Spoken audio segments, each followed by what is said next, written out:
What's going on, YouTube, and welcome back to the Diamond Kingdom.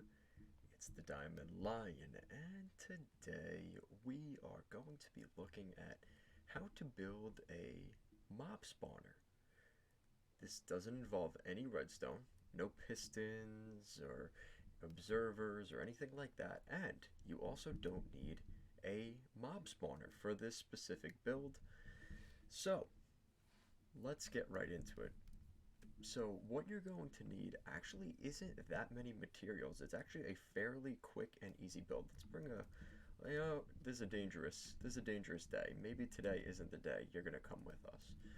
So the first thing I would recommend, even before we get to materials, is location. Location, location, location. Location is everything. And right here, obviously you see this is the basement of my base.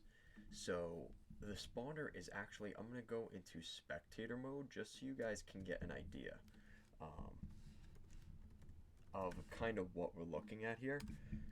So this is my area, okay. This is my survival base. Yes, it is not done yet. But the main thing that we're looking at here is this. The gem right here. This is the mob spawner. And basically all it is you're going to do 16 blocks this, or yeah, 16 blocks this way, 16 blocks that way, in all four directions. And obviously you can see it is a very efficient method of getting material. Really, I have all the spawners that you could ask for. I have a zombie, skeleton, and spider spawner. So the only real reason I have this is for creepers, because I need creeper material. And that's pretty much it. So when it comes to material, you get all the other stuff, but it's not really necessary.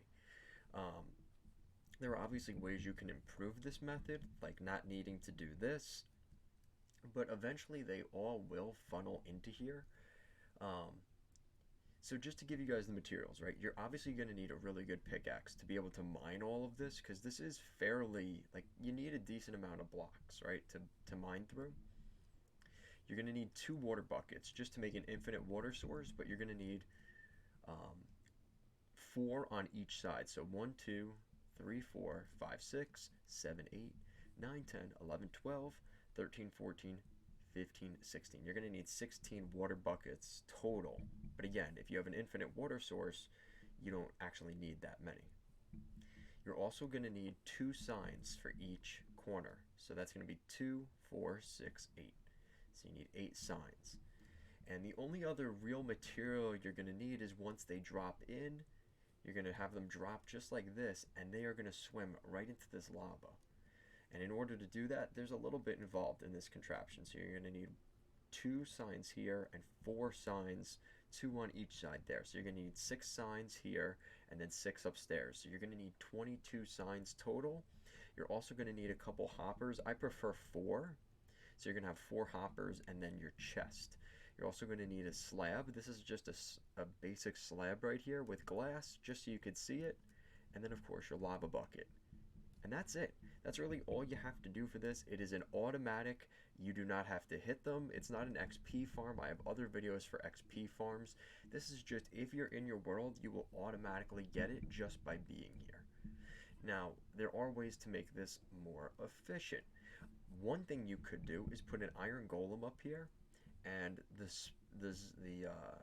monsters will be lured toward the iron golem. That is something you could do. It's not something I do because I don't care enough. I mean, I have so much material just from this anyway, so I don't really care. But that is another method you could use. Another thing I would also look into and potentially recommend, if you're interested, is adding more platforms or layers. So this is all one layer. You could have a layer here, right? Theoretically, you could have another layer down here. And I left that room on purpose in case I wanted to make more layers, but to be honest with you, I have so much stuff, it doesn't really matter. Um, so it's not one of those things where you're going to need to do that. I mean, I've had this running for a very little while, but look at this. I mean, string is probably the one thing you're not going to get much of, But at the end of the day, it doesn't really, again, I don't need string. Like, I have so much string for my spider spawner. It's really for the gunpowder. This whole thing is for the gunpowder, easy access to arrows and things like that. That's really all this is for. And look at that, there's our creeper in action coming down. He's going to go into there and die. And then he's going to add his loot, which will go over there if he actually has any. Oh, so we get rotten flesh. Alright, I'll take that.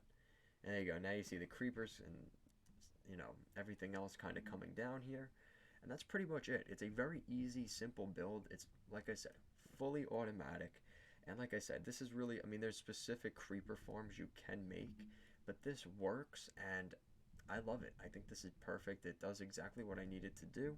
It doesn't involve any piston or anything complicated. It is just straight up, just, you have to be able to mine away. I would definitely recommend a high efficiency pickaxe to make that job a little bit easier. But that is pretty much it for the build.